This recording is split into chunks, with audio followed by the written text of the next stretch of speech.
Okay. And it's good because I'm the only one up here, so if somebody doesn't want to appear on the recording, that's not an issue.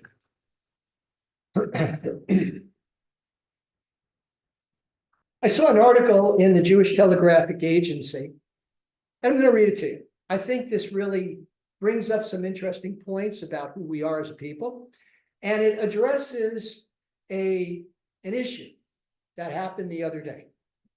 And that issue was that in Lebanon, somehow or another, Hezbollah's pagers blew up, killed 8, injured a whole bunch more.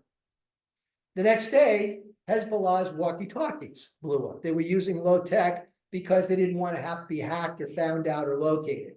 And those blew up, injured a bunch of people. Now, I know why you're smiling. The deadly pager operation in Lebanon is no laughing matter. Or is it? And this is the article. Memes celebrating the deaths of Hezbollah operatives sparked a Jewish debate on social media. In the hours after the deadly pager attacks, and if you look at this article, you'll see some of the memes, they call it, the cartoons. Some of them are actually kind of funny, as I showed you that one. Anyway, and by the way, we're going to go through some of the morality of this, but let me say from the outset that the humor, Jewish humor, is a catharsis. It's a way of venting your frustration. And I think maybe that's why some of the greatest comedians have been Jews, and people of color, and Black people too. It's a frustration release. So anyway, in the hours after the deadly pager attacks on Hezbollah operatives in Lebanon, social media, hours after, social media was flooded with memes about the operation. First came the explosions, then came the jokes. Within minutes of news that several members of Hezbollah were killed and hundreds wounded by pagers that have been doctored to explode en masse, allegedly by Israel. Israel has not claimed responsibility. Jews on social media shared memes celebrating the operation and marking its targets. Examples, I'll give you one or two of them. A man dressed as an Orthodox Jew sits behind a table, and the sign reads, Honest Shlomo's Discount Pagers. So some attributed the message to Motorola, a spurious Hebrew name riffing on the Motorola brand. That's just kind of two examples.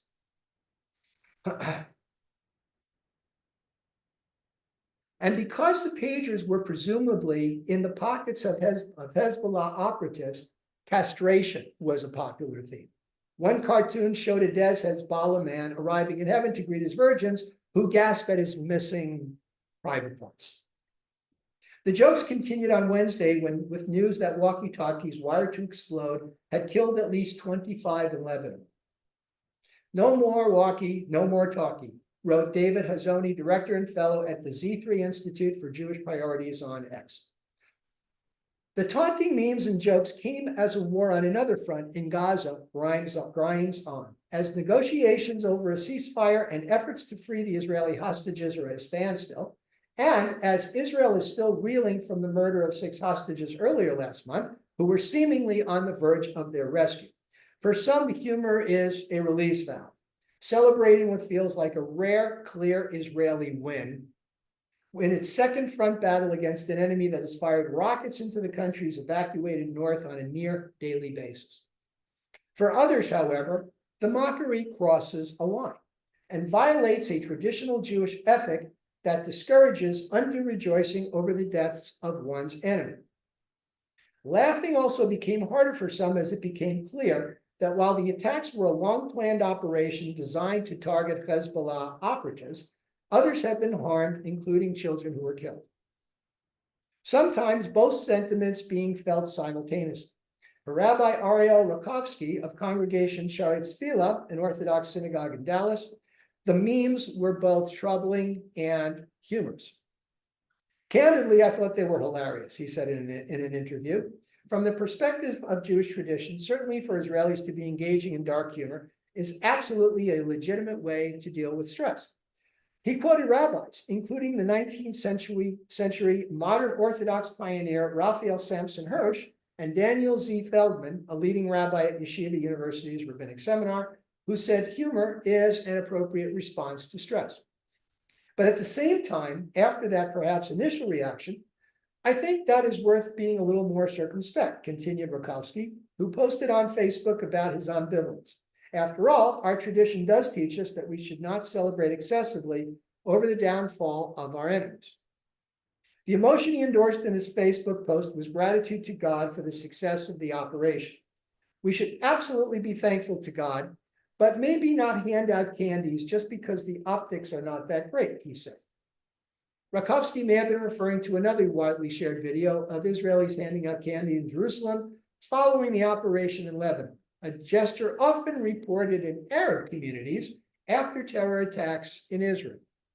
In response to that video, Ori Riddleman, an ex-user with 8,500 followers, asked in Hebrew, when did the phenomenon begin that we began to imitate the behavior of terrorist organizations? On this and other issues, Judaism has multiple perspectives, as was pointed out on X by Rabbi Josh Uter, an Orthodox rabbi based in Israel. He weighed in on the debate over the memes by re-upping a 4-year-old Twitter thread referring to a number of contradictory sources from an admonition of Proverbs. If your enemy falls, do not exult, to a seeming endorsement in Palms. The righteous man will rejoice when he sees revenge. I remind everyone that conflicting perspectives regarding rejoicing over the downfall of one's enemies are attested in rabbinic literature, with some sources being deliberately misinterpreted. Uter added on Wednesday. Sarah Yael Hirschborn, a historian who writes widely about Israel, put the operation and the reactions in the context of pro-Palestinian activists and human rights bodies that justify the attacks by Hamas and Hezbollah on Israeli citizens as resistance. I don't take Lee in debt, but if Western morality has now decided that terrorists can kill Jews, Israelis as resistance, but not be killed by state actors as intentionally recognized terror organizations, she tweeted, where are we as both an ethical universe and an international system? The debate over rejoicing seemed to have cost at least one ex-user his job. Howard Feldman, who wrote about local politics for News 24, a news service in South Africa, posted on the social media site Tuesday calling the attacks genius and very cool for their precision. He also joked, from the liver to the knee, a reference to the Palestinian national slogan, from the river to the sea. A few hours later, he posted a letter from News 24's editor-in-chief, terminating his column and explaining, News 24 can in no way be associated with writers who glorify violence, which you did, in my opinion. Feldman responds, and just like that, News 24 has shown me who they are. Gallows humor is a core aspect of Israeli society, and sick jokes popped up on Israel's social media, even in the weeks after October 7th, on television, YouTube, and social media. Israelis shared jokes about their own fears, what they saw as a propaganda war against Israel and Jews, and the failures of their own government. And yet, little of this humor was directed about the war in Gaza or the grim conditions on the ground there, noted Benji Lovett, a Jerusalem-based comedian who has co-written a book about Zionism and Israeli culture. I didn't see much humor about Gaza because it's war. Many people in Gaza have died and many are suffering, he said. It doesn't matter who you want to blame, but you don't want to punch down and make fun of people in Gaza. By contrast, he said, Hezbollah has been launching missile strikes on Israel for 11 months, and the electronics attacks are seen as surgically targeting its operatives and rebuking criticism that Israel's bombing in Gaza has been indiscriminate. We are laughing because we believe it's a clear example of punching up, said Levitt. It's an amazing story. I think people are laughing because they're celebrating Israeli innovation. And it's been a crappy year. People need to laugh. So as I'm going through this, one specific event stands out to me. And that event is the Song of the Sea. When, if we remember, after God opened the sea, allowed the Israelites to pass through in safety, and then drown the Egyptians as they crossed in, the angels started celebrating. And God silenced them. God said to them, these are still my children. Do not celebrate. And yet, what is the Song of the Sea? Is not the Song of the Sea a celebration? That's the first thing I thought of. Then I thought of more of what the Song of the Sea really is. The Song of the Sea is not a celebration of the deaths of the Egyptian tormentors. It's acknowledging that God saved us. Read through it and you'll see that. You'll see the difference. Great is God, a man of war. That's right from the Song of the Sea.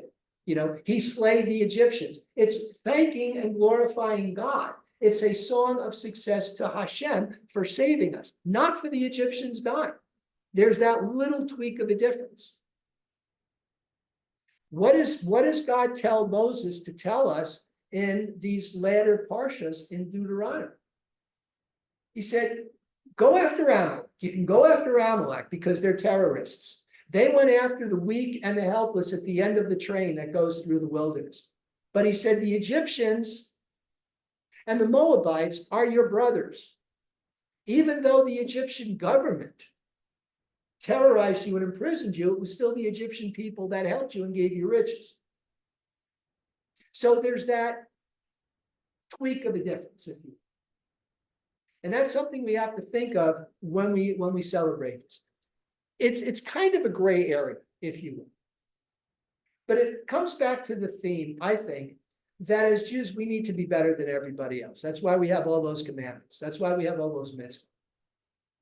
And while it's understandable from a psychological level, the need to vent, to have that catharsis, that release of frustration that the whole world seems to be against us, we can celebrate our victories. So I leave you with that. I want to make another comment about my sermons. A few people have mentioned that they don't want these sermons to be political, and I agree with that. But I think some of my sermons have been maybe overestimated to be political. What does the word political mean? It comes from the Greek root polis, which means people, which really means anything. But I think that's the denotation. The connotation of the word political, I think today is, which side are you? Democrat or Republican or independent, right? Which candidate? I will not use this pulpit to tell you who to vote for. What I want to do, what my intention is to bring issues to the fore. And sometimes those issues are hard to deal with.